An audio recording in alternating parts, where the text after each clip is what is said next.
You're online at the Feelgood Station, your first stop for feel-good music, feel-good chat, and much, much more.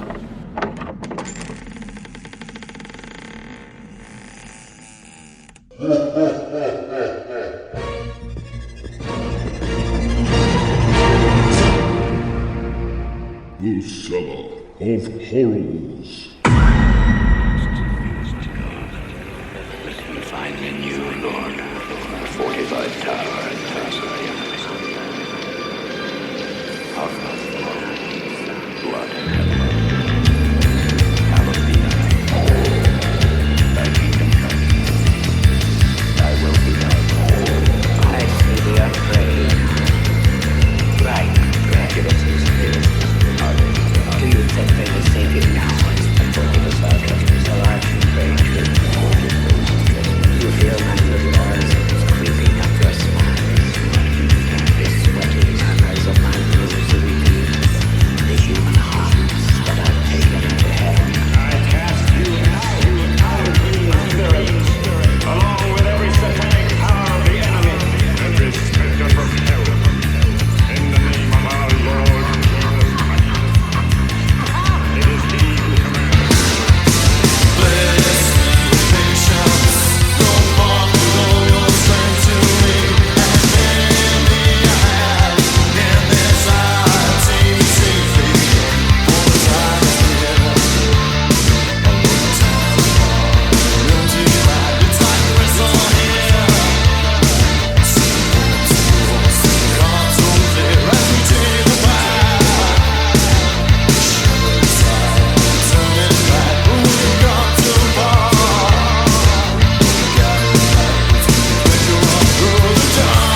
Greetings and welcome back to the Cellar of Horrors. I'm your host, Tim Mendes, and I'm joined again by Septimus the Synthpop Spider.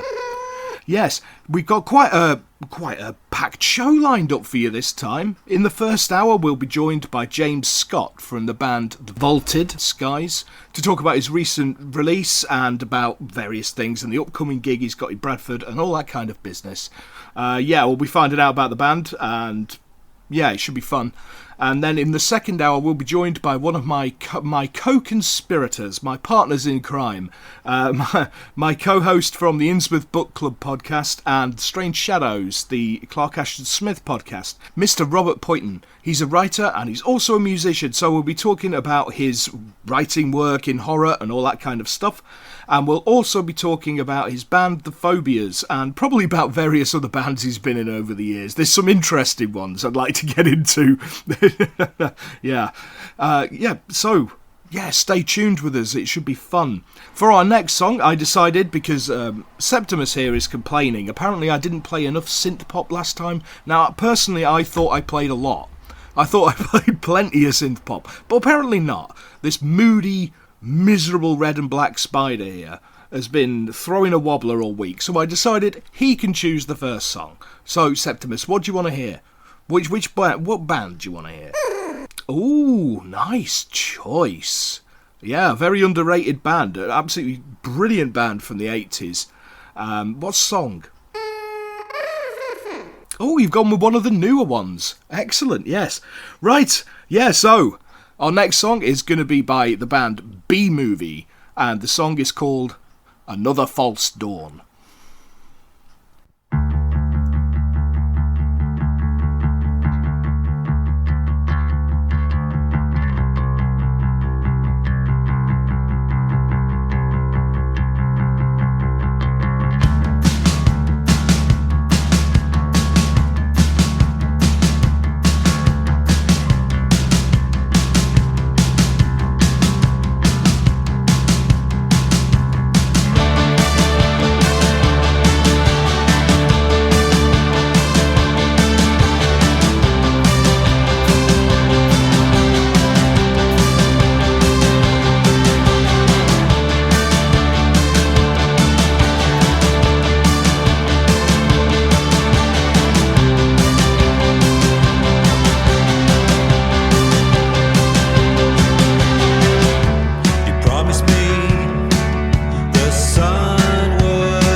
Another false dawn.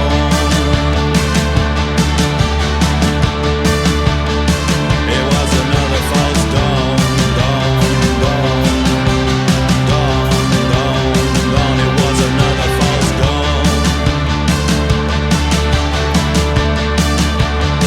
It was another false dawn, dawn, dawn, dawn, dawn, dawn.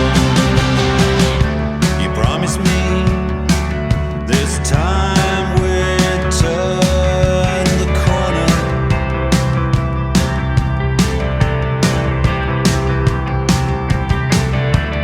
Things would change, the bad old days were over. It was another false dawn.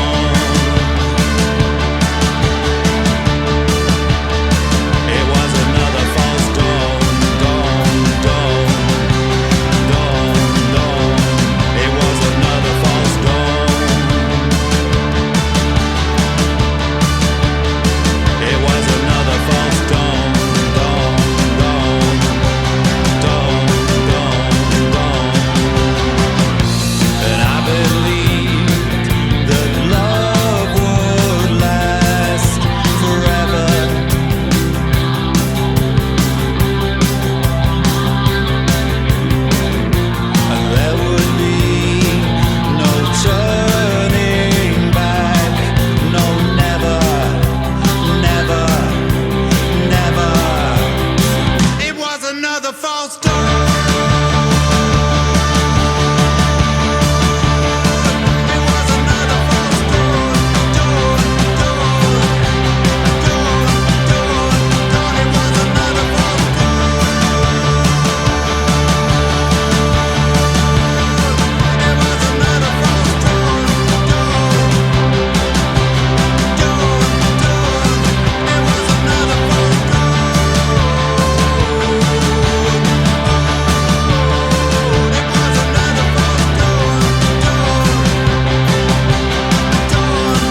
Feelgood Station, taking you to the best shows.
You're listening to the Cellar of Horrors with Tim Mendes and Septimus the Spider. The song you just heard was a 1996 bit of classic industrial rock from the band Gravity Kills. The track was Blame, which was actually featured on the soundtrack to John Carpenter's Escape from LA. More of that in a minute. Before that, you heard B-Movie's Another False Dawn from their 2016 album Climate of Fear, which is an absolutely great album and very underrated band. Yeah, well, not so much underrated, just overlooked. I just think not as many people know about them that they should. You know, more people should know about B-Movie. Go forth and buy B-Movie albums. You have been told. Yes, basically, I've had a busy old few weeks. I've been working to get a project wrapped up, a writing project, an anthology project. I've also been toiling away on a short, it's a novelette, really, based on the works of John Carpenter. Yeah, the thing is awesome, but I wasn't doing the thing. You know, but yeah. I don't want to go too much into details about it yet. But anyway, yeah, so I've been looking at John Carpenter's work, and yeah, Escape from LA from 96, while it was nowhere near as good as Escape from New York. I mean, to be fair, you know, it's never going to be, is it? Escape from New York is a classic. I enjoyed it. I think it's a good film. If you like sort of quintessentially 90s big action movies with lots of explosions and seriously wonky CGI in places, it's really good fun. It's also notable for having Bruce Campbell in one of his non-Evil Dead roles, but he basically plays he plays a demented plastic surgeon who's not a million miles away from a deadite. But yeah, I really enjoy it, and one of the best things about it is the soundtrack. Like a lot of films of that era, the soundtrack was the best thing about it. It's like, would The Crow be as revered as it is without that soundtrack? I doubt it. I seriously doubt it. The only good thing about The Crow City of Angels was the soundtrack, because that was pretty poor, if I'm honest. I enjoyed it for what it was, and it was a pretty bad film, but it was fun, and it had a great soundtrack. Yeah, Gravity Kills, one of those bands, one of those industrial rock bands of the era that were sort of the darlings of the soundtrack scene. They were on Seven, Crow City of Angels, Escape from LA, just to name a few. If you turned on a show, I think they were on Angel at some point as well, along with God Lives Underwater. I'm pretty sure they had a song on that, and I'm pretty sure it was Guilty, because it was usually Guilty. But anyway, yeah, if you turned on, you heard sort of a pounding industrial rock soundtrack. It was a good, and you had to make a wild guess as who it was. If you made a wild guess it was Gravity Kills, you probably wouldn't have been wrong. Okay, yes, well, we're just nearing that time now. We'll be joined by our first ever guest. In fact, oh, yeah, I can hear him. I can hear him knocking at the door. Oh, Septimus is off. No, don't. He's climbing up the wall. He's going to pounce on him. Don't pounce on James Scott from the Vaulted Skies. Right, I'd better go and grab Septimus. Anyway, I'm going to play you another song now. This is from a band from Naples in Italy called Neila Invo. I think I've said the name right. The song is Murder's Prayer, which came out earlier this year as a single. They have just released their debut album called Alienation, and they've actually released it in red vinyl, so I'm going to have to get me a copy of that, because I'm such a sucker for coloured vinyl. Yeah, this is a great little track. Enjoy.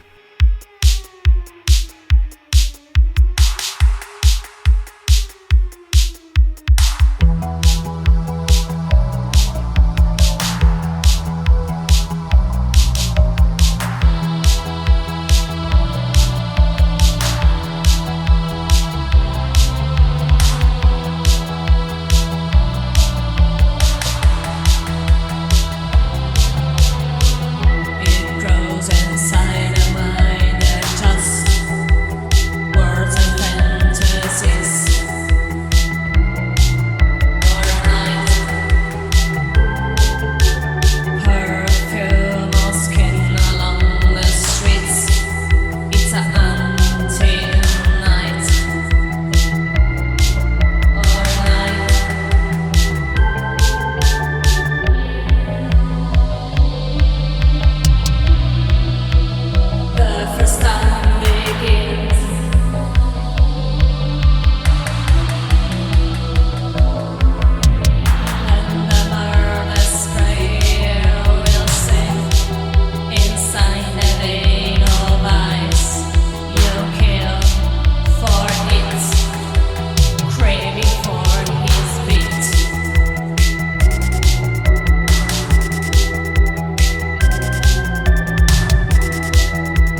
you're online at the Feelgood Station.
Welcome back to the Cellar of Horrors. The song you just heard was Does Anyone Else Feel Strange by the Vaulted Skies.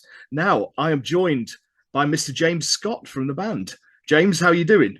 Hey, I'm good, thank you. How are you? Yeah, very good. That was off your first EP, wasn't it?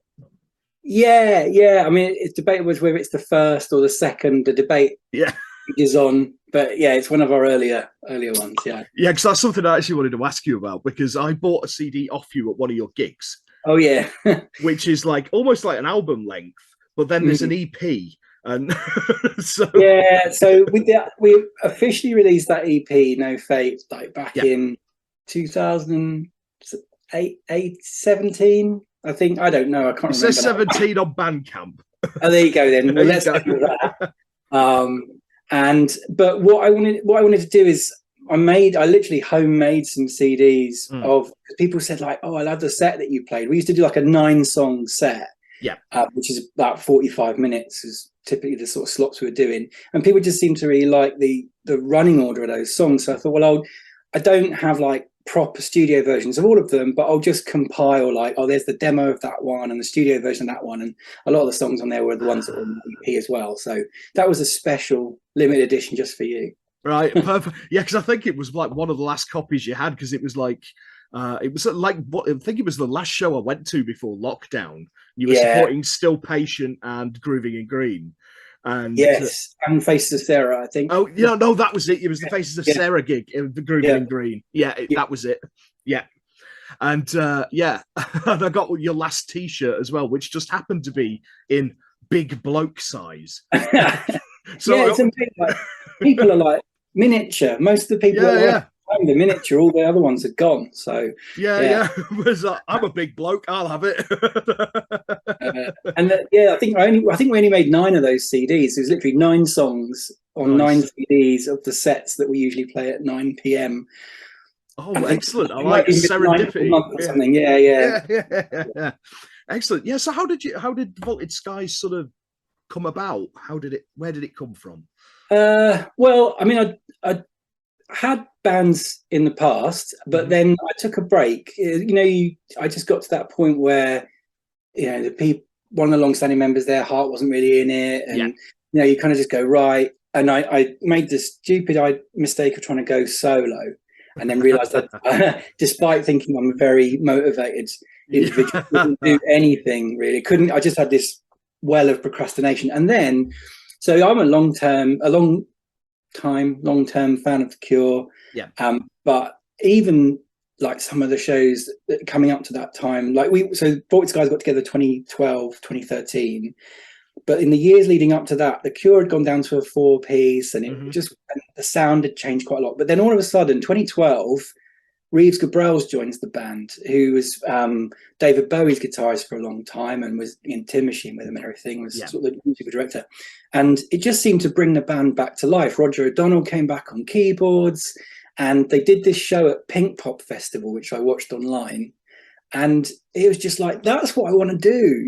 That is really what I want to do. They did this song. A lot of people, diehard fans, hate Wrong Number, but I think Wrong Number's brilliant. I know, I like Wrong Number. It's a great tune. Yeah. And there's a definite relationship between that and Does Anyone Else Feel Strange? Yes. Like that fusion of something quite dancey and bouncy and guitar, like serrated guitars and stuff. Yeah, with the pneumatic sort of beat to it. Definitely, I could see that now you've said it.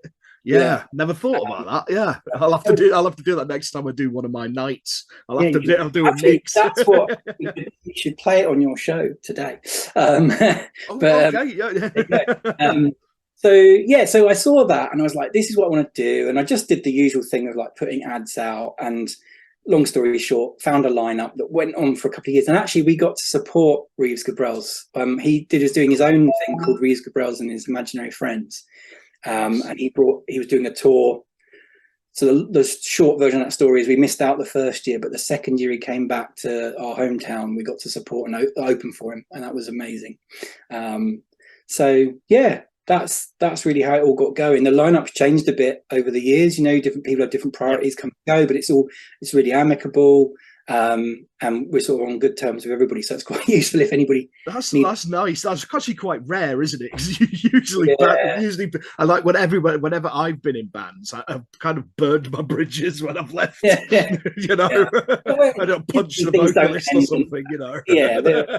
Yeah, things will end badly generally if they're going to end. But I think in Yeah. a lot of cases, it's like we've got to that point where I don't know. We just thought we've been lucky in the last little while with lining up, but we are looking for another sort of permanent drummer now. We've been using Matt Hector as a session drummer, sort of like a stand-in for us. He's brilliant. He's played with Iggy Pop and all these amazing, you know, renowned touring artists worldwide. But it's off out as well. Yeah, right. Now, I've got to ask you about your band. Is it Ben? Yes. Yeah. What's with the lab coat? Um, Because oh, I thought it was cool, but I wondered if there was a story behind it.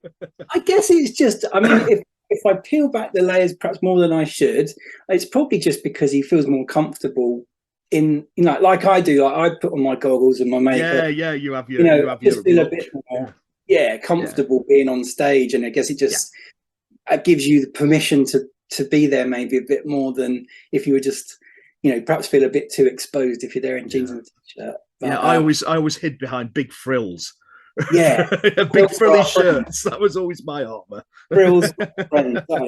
And Ben as well. He is like a mad scientist of sound. I mean, he really, like the stuff he does in the band. People go, "Wow, that was pretty well," but actually, the stuff he does by himself is really off the wall. But brilliant as well. He's a big fan of Frank Zappa.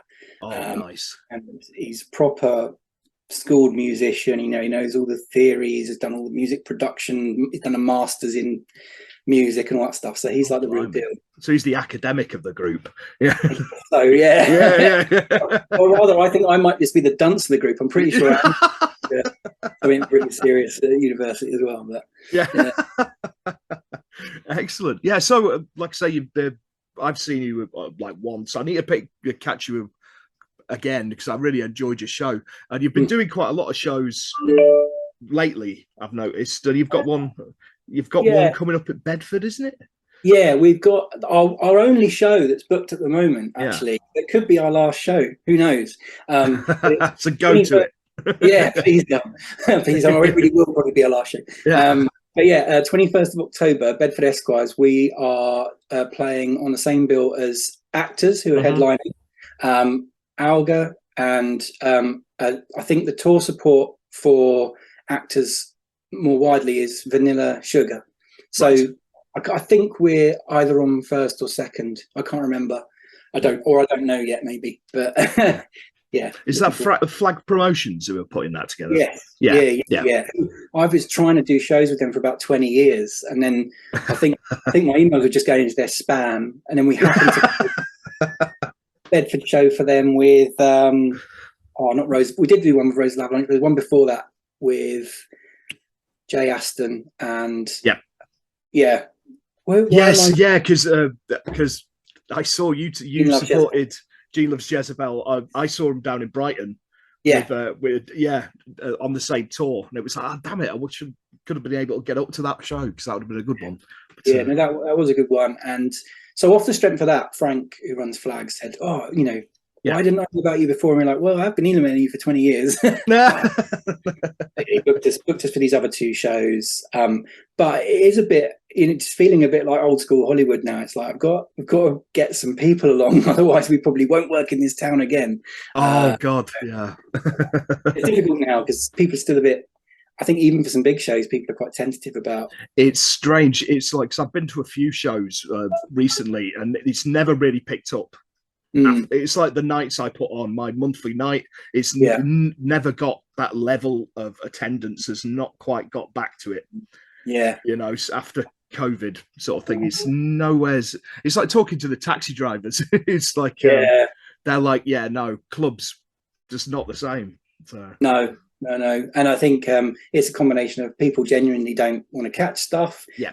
People have obviously we're getting quite dark, but there's cost of living crisis. There's and also the fact that people are thinking, well, it could get cancelled if something suddenly spike. I know there's a lot of people that were like, oh, I'm not going to book a ticket. I'm just going to go on the night. Yeah, and yeah. then they don't feel like it on the night, So Yeah, well, that's it. I mean, I had so many tickets for gigs that I bought that sat in a box for like 3 years, and some of them I went to, some of them just got cancelled. Yeah. Nightmare. Yeah. Right. So what we're going to do now is we're going to play your latest single. I played the full length version last week. We're going to play the single edit this week. So this is The Vaulted Skies with What If I Were the Boy.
Okay, welcome back. I'm back with James Scott from The Vaulted Skies. So that was your latest single, and it was remixed by Mr. Mark Saunders. Yes. Yeah. So the original version came out in November. Yeah. And it's not really sort of like just a straight remix in terms of like, he's tweaked the drums and what the reason we approached Mark is because he's known for doing these quite elaborate reimaginings of songs. So again, a lot of people think it's sacrilege. My first proper full listening experience for The Cure was Mixed Up, the remix album. I'd seen the band. I'd heard the song "Burn" in The Crow, Yep. and I was like, "What is this?" And I had to get more of that. And the first thing that someone was able to give me to listen to was a mixed up compilation, and a lot of the stuff on there is Mark Saunders completely reimagining and extending and redeveloping classic songs. And I thought, why aren't all songs like this? This is amazing. Well, I really liked the stuff he did with The Mission, because he worked on the Mask album and things like that, didn't he? And he worked with other people like Depeche Mode and things like that as well, didn't he? He's quite prolific, really. He produced a Tricky album. I mean, if you read the stuff on his website about the Tricky album, he fundamentally, made the Tricky album with a bit of Tricky in it, I think. But right, but yeah, it sounds he's done so much stuff. It doesn't bear thinking about. Yeah, I love what he's done with that, because you can hear his fingerprints all over it, and it's like it's almost Bunnymen-esque, as well as Cure, very, like the Cure. But there's bits of Bunnymen in there, and it's got that very sort of mid-80s feel, which I think is really cool. It's got that homage. Well, whether it's intentional or not, a lot of people pull out that double kick drum thing that makes it a bit like Blue Monday. Yes. Yeah. That's it. I loved it when I first heard that. So I heard a demo of the track. You sent me a demo of it before ages ago. So I've known that track for quite a long time, and then this version come along, and I was like, "Oh, blimey, that's really good." Yeah. He's done a superb job on it. We will do some more stuff with Mark. The next song that we're working on is called Hollow Head, and we will do the same thing where we release the sort of the band version, and then we'll hand it over to Mark and say, "Do your worst." Do your worst, yeah. Have some fun with it. Go off. Yeah. I think you get exactly what you want. You couldn't have ever imagined how it would come back. He came back with ideas that would never have occurred to me, but it's everything you would want from a Mark Saunders remix and more, really. Yeah, well, I wanted to ask that about how easy was the process? Was it literally you just set in the track and just went, there you go, have fun? Yeah, I think it was. I mean, it was a little bit of back and forth about just the practicalities, like what file formats did he need and what level of the usual nuts and bolts stuff. Yeah. And then he sent back what really was pretty much the full length version. He was the first thing he sent back, and I gave him a couple of tiny tweaks, more really to cover up the shortcomings of the parts that were retained from the, like where for whatever reason maybe the slightly more metronomic nature of the drums meant that you could hear my vocal was actually slipped out of time a little bit somewhere, and I was like, push that back. And but I didn't really have any other feedback for him on anything sonically. I mean, it just came out of the box sounding amazing. And I tried to sort of sit with it for a while in case it was me just being starstruck, in case it was me just going, oh, it's because it's a Mark Saunders thing, I'm going to just say it's amazing anyway. But I really love it, And and that was it. And it was just like, should we do a radio edit as well? And he was like, yeah. And I did sort of like some splicing where I took his full length version and sort of went, what if this happened there and that there and that there? And he was like, yeah. And it was literally just one or two iterations back and forth, and it was done. Brilliant. It's lovely, isn't it, when that sort of thing happens, especially if it's somebody you're kind of a bit starstruck by, and they're just like, yeah, cool, yeah, go for it, here we go. Yeah.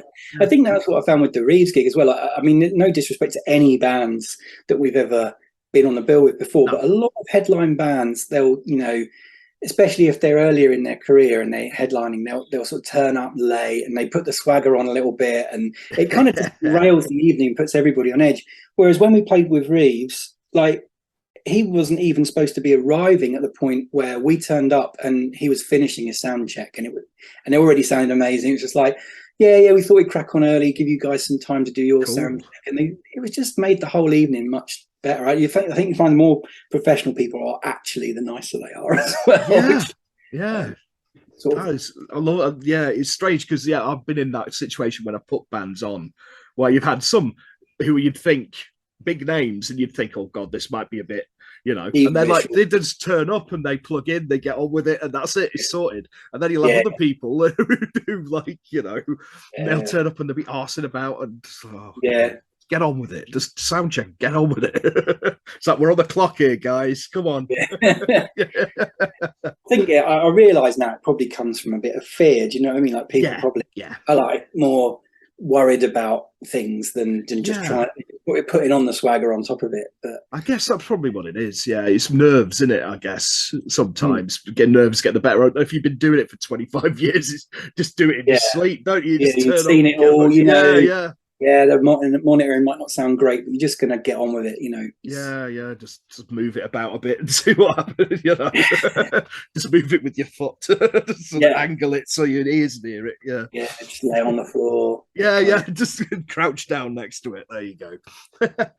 Right, excellent. Yeah, I'm glad everything's been going well for you, and I hope that gig goes well. Thanks. Well, I hope you might be there. Is that clash with one of your nights? I have no idea. I will have a look. I'll see what I can do. But yeah, cool. Yeah, so thanks for coming on, mate. And yeah, best of luck with everything else. And let us know when you do have something else out. We'll get it on the show, whatever. Right. So, yeah, thanks for having us. Appreciate it. So yeah, before we go, do you want to leave us with a track? Do you want to go with Wrong Number then? Yeah, let's play Wrong Number by The Cure. Because this was really the song, as I say, that inspired me to get the Voltage guys together after a little break from being in bands. Perfect. Okay, yeah. Excellent, thank you. That was James Scott from the Voltage Skies, and this is Wrong Number by The Cure.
Seen her like this before. I had the best laid plans this side of America. Started on Detroit and finished with Angelica. Read the blue soul with a snow white smile. Can you dig it? Can you dig it? I had the best laid plans this side of America. Started on Detroit and finished with Angelica. And now I dig it in the dirt. I'm down here for a while.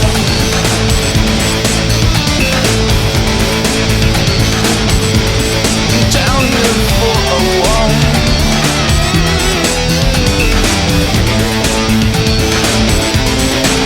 You got to make up your mind and make it soon. Is there room in your life for one more trip to the moon?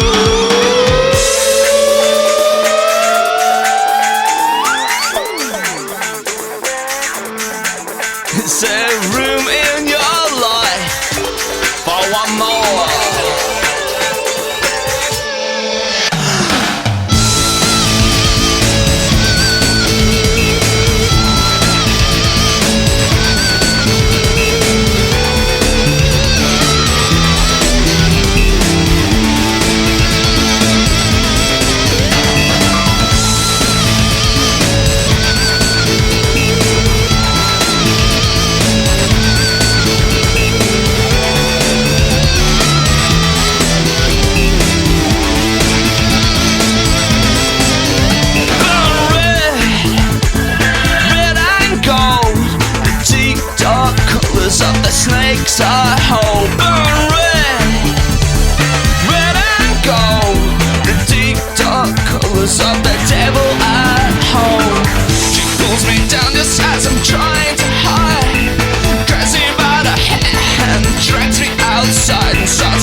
her to get the one. I had the best laid plans this side of America. Started out in church and finished with angelic. Run the blue soul with a snow white smile. Can you dig it? I had the best laid plans this side of America. Started out in church and finished with angelic. And now I dig it in the dirt and I'm down here for a while. I'm down here for a while.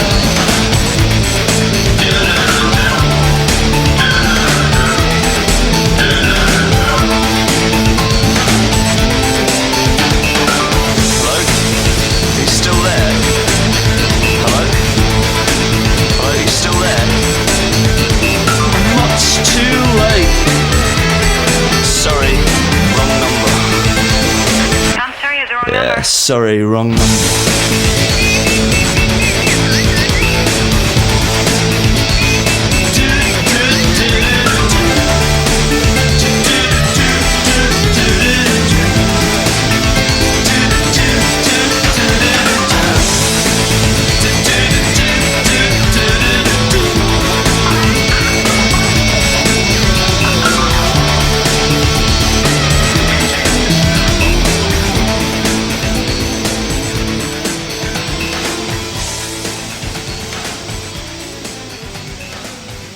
Thanks again to our guest, James Scott from the Vaulted Skies. You can catch them on Bedford Esquires. I incorrectly said Bradford last time because I'm an idiot. I meant Bedford. Bedford Esquires supporting actors on Friday the 21st of October.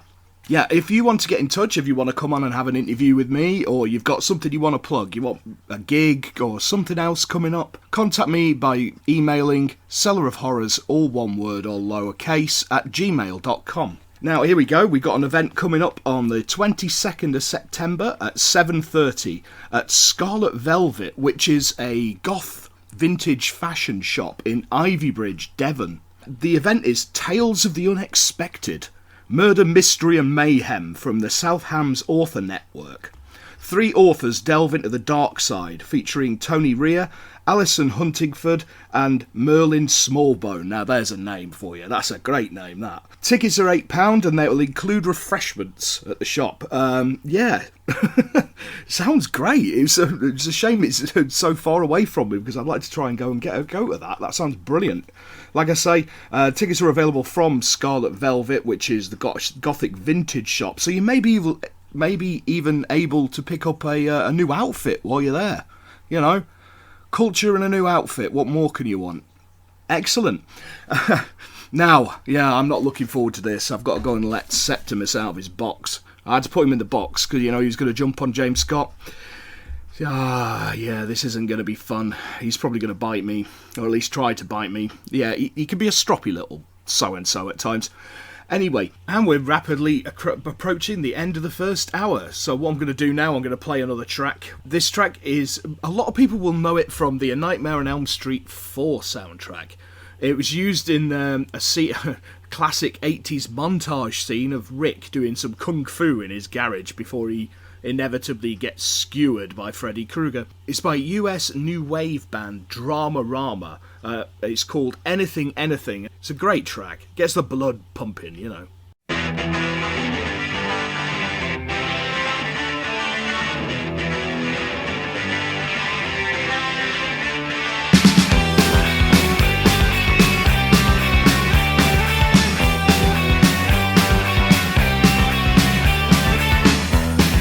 What is it tonight? At least just tell me what the hell is wrong. Do you wanna eat? Do you wanna sleep? Do you wanna drown? Just settle down, settle down, settle down. I'll give you candy, give you diamonds, give you pills, give you anything you want.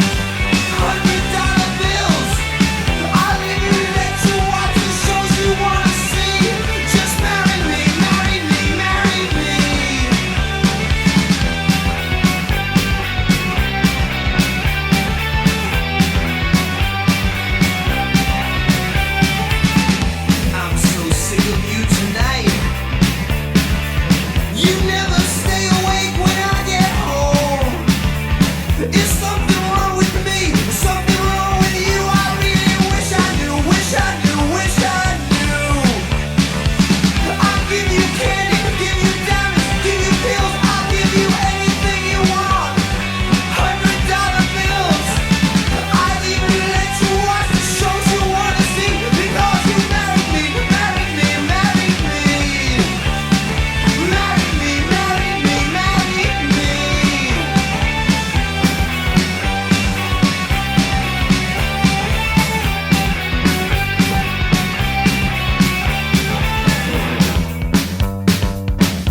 online at the Feelgood Station. Your first stop for feel-good music, feel-good chat, and much, much more.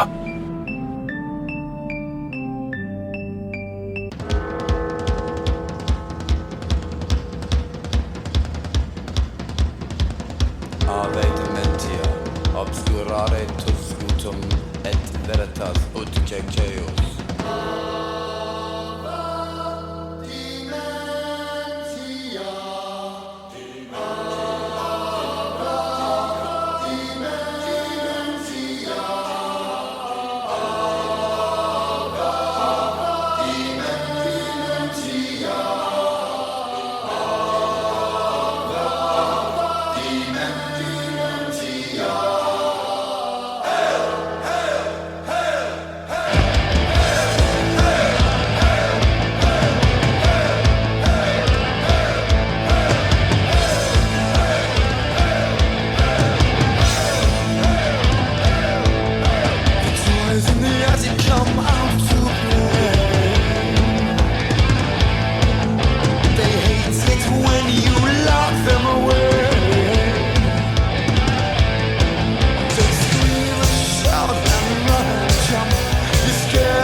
Welcome back to the Cellar of Horrors. The song you heard kicking off this second hour was Ave Dementia by Gothic rock band The Marionettes, or the Screaming Marionettes as they were originally known. That's from their 1990 album, also entitled Ave Dementia. Coming up in the second hour, we have new ones from I Speak Machine and Gothzilla, as well as some of the classics and obscurities and, random bits of music. We will also be joined in the second hour by Mr. Robert Poyton, who is a musician in the band The Phobias at the moment, and is also a writer of cosmic horror and weird fiction. Yeah, he's one of my partners in crime on the Innsmouth Book Club podcast, and my co-host of Strange Shadows, the Clark Ashton Smith podcast, which could both be found on Buzzsprout. Look, you are going back in the box. Look, Septimus, you wouldn't have to go in the box if you could be trusted not to interfere with guests. You know, not to harass them or jump on them or generally freak them out. Can you be promised to do that? If you could promise me you won't do any of those things, you don't have to go in the box. You're going in the box. Right, moving on. I'm one of those kind of people that gets obsessed with things. When they find a new... a new TV show, I have to binge watch it, or I like a band that I like, I have to buy all their albums.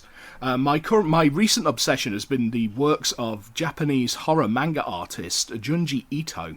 I first became aware of his stuff through his magnum opus Uzumaki, which tells the story of a rural Japanese village that's plagued by spirals. It's incredibly strange and very, very cosmic horror.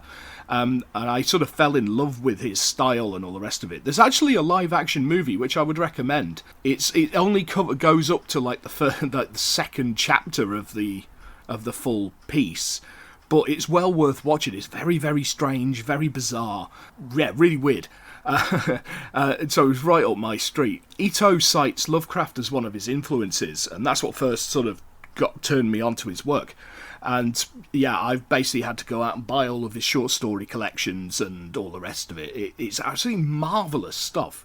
It's so strange. It's a very Japanese take on cosmic horror. I mean, there's a thread of cosmic horror through pretty much everything. It's all existential dread and weird things from beyond our ken, sort of, taking control, generally making people's lives miserable. There's also a lot of body horror in it, which is not for the weak of heart or the faint of stomach, so you've been warned on that one. Funimation, I think I've said that right, I've done about 8 takes trying to say that. Funimation have recently put out a series called the Junji Ito Collection, which is an anime series based on several of his short stories. It's 13 episodes, each running about half an hour apiece, being split with 2 short stories. Now, I enjoyed it, but I do see what a lot of the diehard Junji Ito fans are saying, that it doesn't quite do the justice that the manga does, But it's that thing, the biggest problem for me was the runtime. I mean, some of the stories, because some of the longer stories get like 20 minutes of the show, so that leaves some of the shorter stories with only like 10 minutes.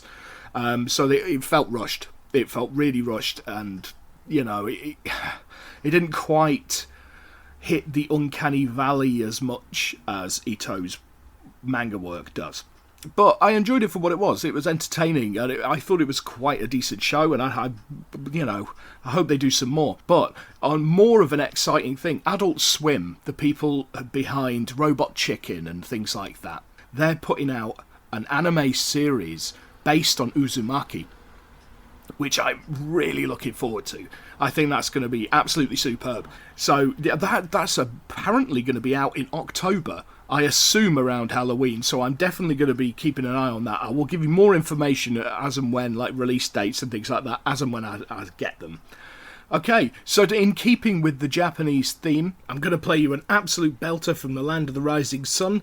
This is Oral Vampire with Soloween.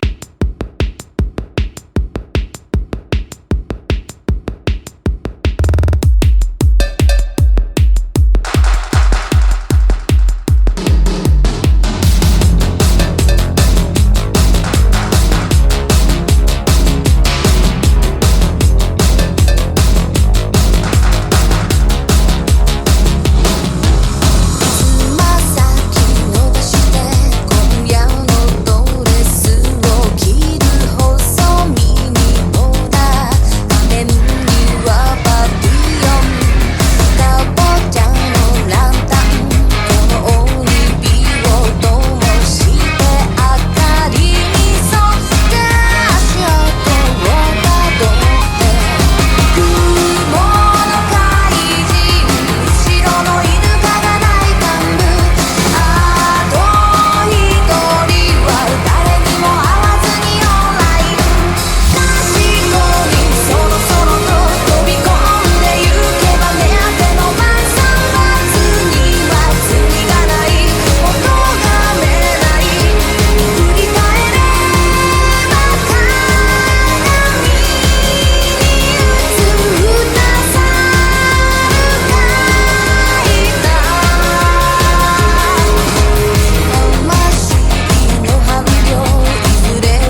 You're online at the Feelgood Station.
Well, that's cheered Septimus up after his little paddy earlier. He absolutely loves that song. That song was Heart Eating Crows by Rabia Sorda from Mexico, from their 2009 album Noise Diary. Before that, you heard Oral Vampire with Soloween from their EP of the same name. from 2012. Well, over the last couple of weeks, my horror game wish list has grown to ridiculous proportions. There's been a couple of new releases that look really, really interesting. The first one is called Madison, which is out now on the Xbox One, the PS4 and the PC. It's a first-person horror game. It's similar in style to a lot of the first-person horror games that have come out over the last few years, sort of post-Amnesia and definitely post-PT. From what I can see from the trailers, it looks like it's going to be down that sort of PT route. You know, you're trapped in a house, weird stuff's going on. Now, the second one is called Phobia with an F, which it's along the same sort of lines, but this one, it looks like you can fight back, which is quite unusual for an indie first-person horror game released over the last 10 years. A lot of them tend to be sort of hide-and-sneak affairs. Similar to Outlast and stuff like that, but this one, it looks like it's taking a more sort of Resident Evil Village, Resident Evil 7 sort of approach, where you are armed, you do fight back, there is monsters to shoot at and bugs to squish. They both look very, very cool. Phobia is also out on the Xbox One and the PS4 and PC. I'll be picking both of those up very, very shortly, and if you're looking for some games for Halloween, you know, you're looking for some good heart attack simulators, as I like to call them, they look like a couple of really good candidates. Right, shh, I'm going to take advantage of Septimus's good mood and sneak him back in his box, because when we come back, we're going to be joined by Rob Poyton. The next song is from Scottish goth rock band Gothzilla. It was released on the 11th of August. It's their new single, and it's called Cast No Shadow.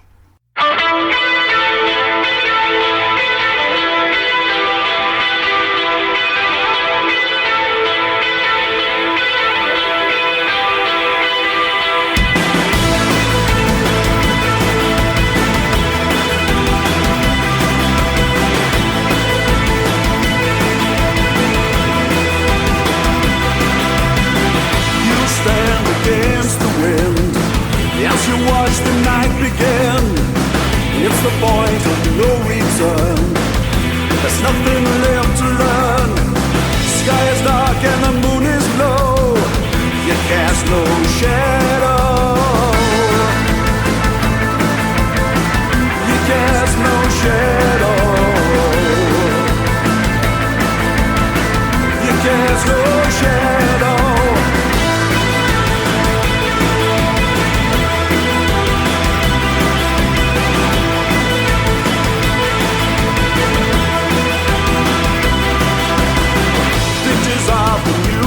Dead, but for you no tears were shed. They thought you could understand, but I see no holes in your hands. You walk where they never go. You cast no shadow. You cast no shadow. You cast no shadow.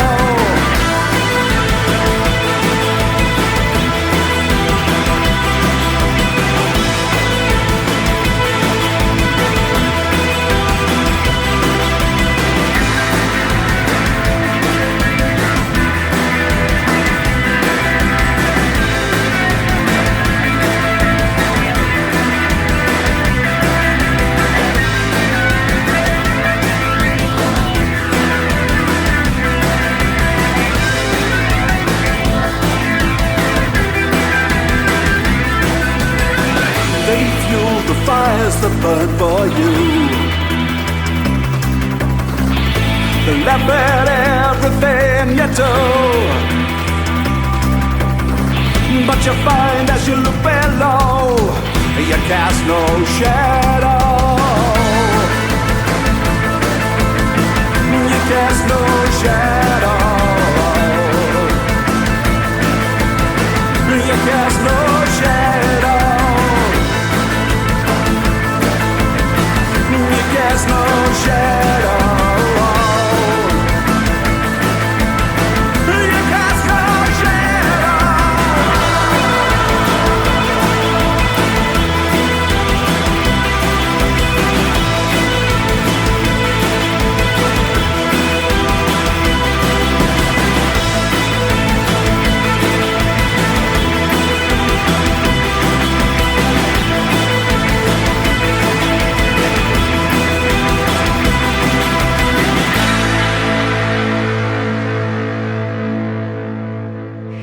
Feelgood Station, taking you to the best shows.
Welcome back to the Cellar of Horrors. The song you just heard was Xenomorph from 13 Candles. Now, I'm joined now by Mr. Robert Poyton. Hello, mate. Hey, Tim. How you doing, mate? Yeah, I'm good. Thanks for coming on. Pleasure. So you're a writer and a musician and amongst other things. So, Yes. So we'll start off with the writing aspect and then we'll play a song by your current musical project and go into your music after that. Yeah, sure. Yeah, so you write sort of cosmic horror, weird fiction, that kind of business. How did you get into that? Well, I've always been a big fan of, I suppose it started with The Hobbit and reading things like that at quite a young age. And then I guess in my teenage years, I discovered Robert E. Howard, and from there discovered Lovecraft and Clark Ashton Smith and Leiber and all the other greats. Got into role-playing games and war gaming, that kind of thing. And I've always had an interest in writing. I was quite good at writing at school, but never really did anything with it. And it wasn't until probably about 8 or 10 years ago, maybe even less than that, that I just sort of thought, why don't I try writing some short stories? I was really getting into M.R. James at the time, or revisiting a lot of M.R. James. And at the time, just before that, I'd been living out in the middle of the Fens, the East Anglian. Oh, right. Fens. Well, there you go. James country. Exactly, which is the most haunted landscape haunting landscape you can imagine. So I think with the rise of self-publishing now as well, it's much easier, as it is with music or anything else, to produce your own things. You don't need a record company, you don't need a publisher. Yeah. That obviously has a good side and a bad side. Of course, yeah, because Yeah, as I mentioned earlier in the show, Rob is one of my co-hosts on the Innsmouth Book Club podcast and the Strange Shadows, the Clark Ashton Smith podcast. And we've discussed that before, haven't we? That sort of double-edged sword of the self-publishing market. It's like everyone can put something out, but that means also that everyone can put something out, you know. Yeah. But so I started with a collection of stories, specifically M.R. James and Lovecraft themed, set out in the Fens. So we had the true story of what happened to King John and his treasure in the Wash. Nice. There's a couple of Jamesian ghost stories. And, you know, you look back at stuff, you're never 100%, are you? But I was reasonably pleased with how it came out, and it was reasonably well accepted. So that kind of then prompted me to think, well, I really love sword and sorcery. Why don't I try and do some Conan-esque type novels? And the Lovecraft, obviously, short stories mostly, and also a modern mythos story, the Dunwich trilogy, which, I mean, Dunwich is just a place ripe for use. This is Dunwich in England, not Lovecraft. Not in Massachusetts. Yeah, no, because the first thing I picked up of yours was Innsmouth Echoes. Oh, yeah. Yeah, because I do that thing where I'll go on Amazon and I'll just type in Innsmouth or Cosmic Horror or Cthulhu or something, looking for a new book to read. And I was like, oh, that looks interesting. And obviously that I really enjoyed that. So then I picked up your omnibus of your Dunwich trilogy. Yeah, yeah. And I think it was around that sort of time that we got talking. Because you started Innsmouth Gold. How did that sort of come about? Well, that was music originally. I wanted to do some Lovecraftian music, and I ended up putting out 3 CDs, which shows my age, doesn't it? Yeah.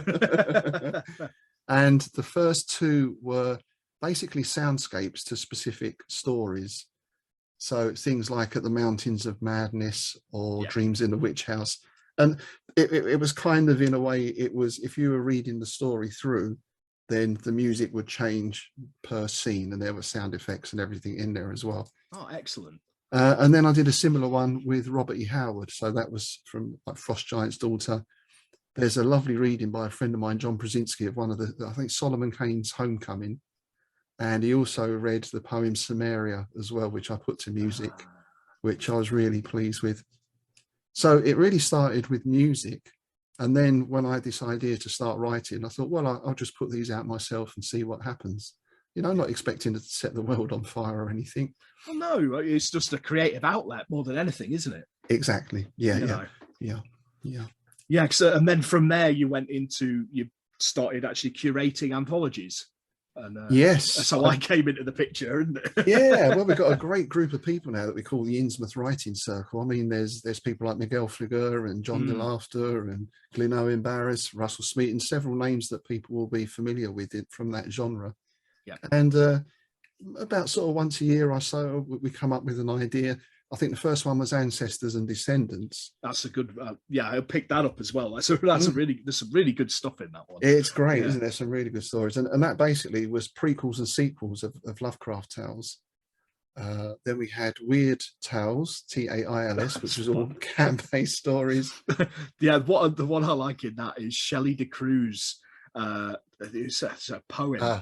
About it's really funny. It's just like I was reading it in bed with my partner next to me, and I started giggling. I woke her up.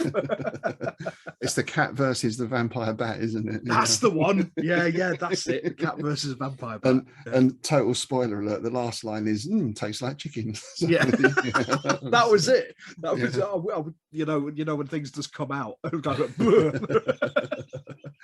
So, yeah, I can't honestly remember where the idea came to start doing anthologies like that. I think I was probably talking to people online and just sort of fell into it, really. So about once a year or maybe even twice a year, we do a Kickstart, and that gets us up and running. Yeah. Excellent. Yeah, and then from there, obviously, you started the podcasts as well. Yes. Yeah, that came out of working with Mark Jones. He was putting on some Lovecraft events across, down in Chatham, actually. And we spoke about doing a podcast. We had a lot of technical difficulties. This in the days of Skype, you know. Oh, God. And I'm a bit like yourself. I think if I'm putting something out, I want it to be professional, you know, and sound good. So Skype was always a challenge, but we got over that. Then over the years, or over the months, really, John Chadwick came on board, yourself came on board, and so yeah, here we are now, having just done 50 editions of the Innsmouth Book Club. Yeah, indeed. Cool. So what we're going to do now is we're going to play a track from your band, the Phobias. Would you like to introduce it, sir? Yes, this is a little number called Lady Frankenstein.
Okay, yes, welcome back. That was Lady Frankenstein by the Phobias. So that's your current musical project. You've been in a few, I gather. Well, I was sort of semi-professional musician from about the age of 18, 19. Yeah. I was in a couple of bands back in the sort of, I suppose you call it the new wave circuit, sort of early, mid-80s, and then into the garage scene, which centred around a place called the Clarendon in London. Upstairs was Club Foot with the psychobilly scene. That's where that started. And downstairs was Garage. So we were supporting. I was in a band called the Surfadelics, and we played with bands like the Prisoners and the Milkshakes and that kind of stuff. Yeah. And then I sort of I tried growing up. I suppose I got a proper job and a mortgage and all that. Happens to us all, doesn't it? And then we get and then you hit a certain age and you go, you know what, this ain't working for me. I kind of thought, I want to get back into music. So yeah, I started working. Actually, my first one was a Deep Purple tribute band, which was quite a challenge. God, actually, you're a keyboard player, right? Yes. John Lord and all that. Yeah. I went for an audition on the Sunday. I had a rehearsal on the Tuesday, and we did our first gig the next Saturday. So that was quite exciting. I was terrified. That's madness. That's absolute madness. But from there, so I've done a lot of things to pay the bills a bit, you sort of function and pub bands. But some of the really nice projects I've been involved in. Well, you mentioned 13 Candles. You played. Did that's why I put it on because I remember you saying, I had a brief stint with 13 Candles. That was very enjoyable. We did a festival gig in York supporting Gary Newman. That was very nice. That was a nice event. Yeah, what sort of time frame was that? that was probably about 6 or 7 years ago, maybe, about that Right, sort of yep. time. Cool. Yeah. Prior to that, and still it remains the favourite band I've been working with, was the Texas Chainsaw Orchestra. We were playing places like Torture Garden, Club Antichrist, that Nice. sort of circuit. And that was, I think it was about a 12 or 13 piece band with 3 Vampire Bride backing singers, the lead singer, stand-up bass, accordion, myself on keys, brass section, drummer, guitar. Nice. And I suppose there was a lot of the burlesque thing was really big at that time. Yeah. He had a massive resurgence, didn't it? Yeah. So it was that sort of cabaret-ish, horror-tinged kind of music, I suppose, with a couple of covers, sort of subverted covers thrown in. Great fun. It was the only band I've been in where we had our own makeup artist. That's brilliant. That's fantastic. Yeah, so to bring us up to present day, you were in the Phobias. Yeah, well, this started lockdown has kind of knocked my time frame totally out. In my mind, it's about a year ago, but it's probably about 3 or 4. Yeah.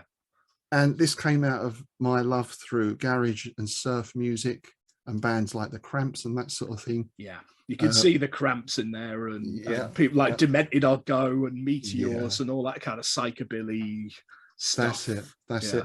So at the time, I was doing a lot of work for psychobilly record label, Diablo Records. I was in-house keyboard player for them with Doily. So that kind of got me into those circles, and that's how that band came about. Obviously, it's been a bit rough with lockdown and everything else, but we are getting back. In fact, as we speak tomorrow for our first session for quite a long time. Perfect. And we're going to be working on a new album. The working title at the moment is Surfaholic, but nice. So that's we've already got songs about werewolves and ladies in graveyards. Let's put it like that. Oh yeah, yeah. Let's draw a discreet veil over that one. Yeah. So excellent. People know what to expect. Yeah, you'll have to keep us posted. Let us know when you've got any gigs coming up and that kind of thing, and I'll definitely get you on again. Well, thanks for coming on, Rob. Now, what I'd like to do at the end of these sections is to ask you to pick a goth classic for us to lead out on. So what have you chosen for us, mate? Well, it's a song I really like. I don't know too much about the band, but the film that the title is from is my favourite image of all time, which is London After Midnight, which is Lon Chaney. Absolutely brilliant. And so I don't know too much about the band, but I've got a few of their songs, and this one really stood out for me. Yeah. It's called Nightmare.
beautiful as love.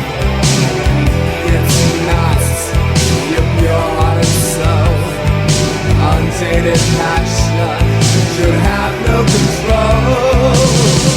Stop your best nights, your best nightmare.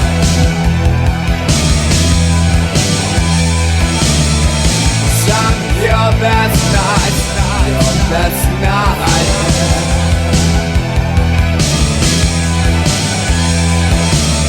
She asked me if and I told her the truth.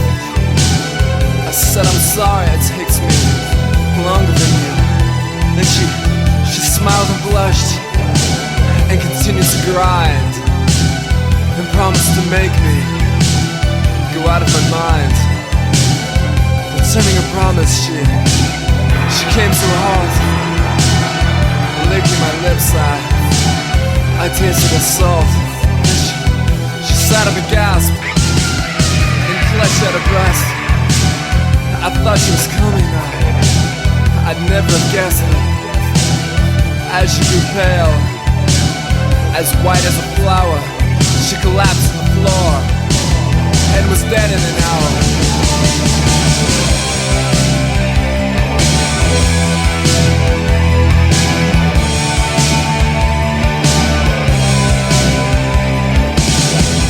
Your best nightmare. Your best nightmare. Your best nightmare. Your best nightmare.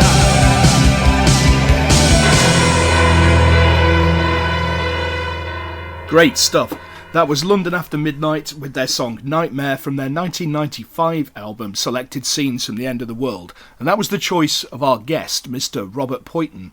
Thanks again to Rob for coming on. And yeah, if you would like to get in touch about coming on to talk about, talk about anything sort of either goth or horror related, really. I mean, if you've got a new album, new single, tour coming up, or if you've got a horror novel or project coming out, comic book, video game, whatever. If you want to get in touch, if you want to come on and have a bit of a chat, get in touch with me by emailing cellarofhorrors@gmail.com. Right, while I go and get that grumpy spider out the box, I will give you a song that has been inspired by my recent video game choice. I decided to go for some light relief. I play a lot of dark psychological horror games, that kind of business. So I wanted some light relief, so I went with Maneater, which is a game where you play a shark. And yeah, the name kind of says it all. It kind of does what it says on the tin. It's like the Jaws simulator. It's immense fun. I don't know whether calling it light relief is. It's quite the right thing, but yeah, I mean, I would definitely recommend it to anybody who's, got a bit of a warped sense of humour, because it's very, very funny.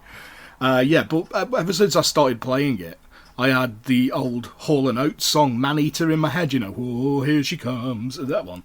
I had that stuck in my head. I remembered in the back of my mind, I knew in the back of my head, I'd heard a suitable cover version of it to play for you all. And here it is. It's by US psychobilly band The Coffin Cats. And yeah, Maneater.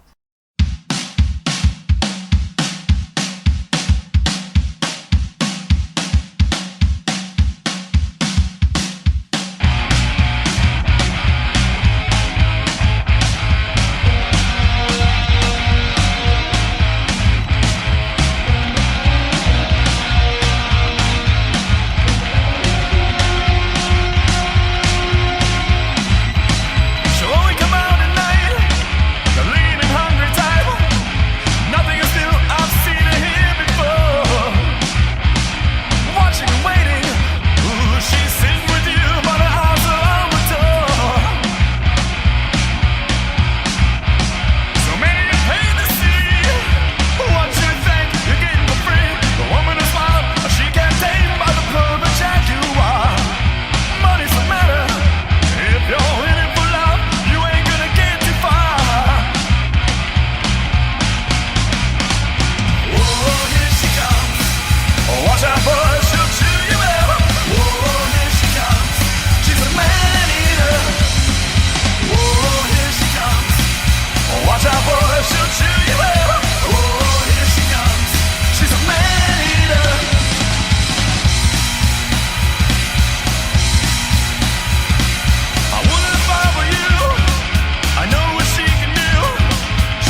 You're online at the Feelgood Station.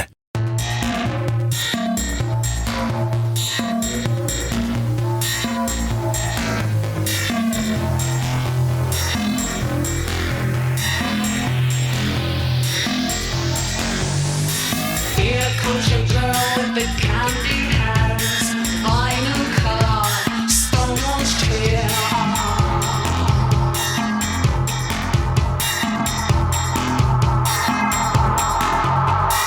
Here comes your man with a mind ablaze, sideways stare, no decency.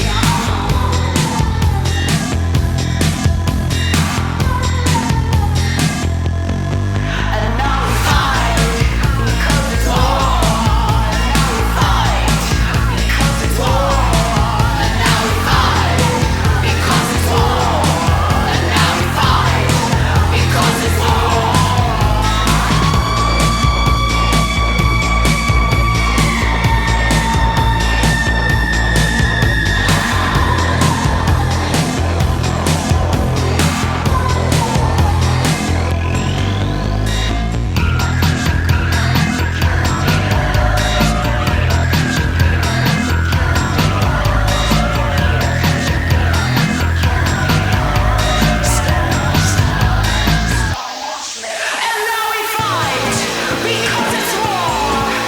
we fight because it's war.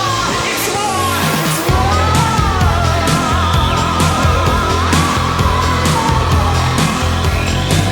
now we fight because it's war. And now we fight because it's war. And now we fight because it's war. And now we fight because it's war. And now we fight because it's war. And now we fight because it's war. And now we fight because it's war. And now we fight because it's war. Marvellous. The song you just heard was the title track from I Speak Machine's latest album entitled War. Put that one on specifically to cheer up Septimus, who's, he's sitting over there giving me the angry eyes. Yeah, there's no need for that, especially on the radio. Yeah, he ain't a happy spider. But like I said earlier, mate, if you behave, you won't have to go in the box. It's as simple as that. Before that, you heard the Coughing Cats with their superb cover of Hall & Oates' is Man-Eater.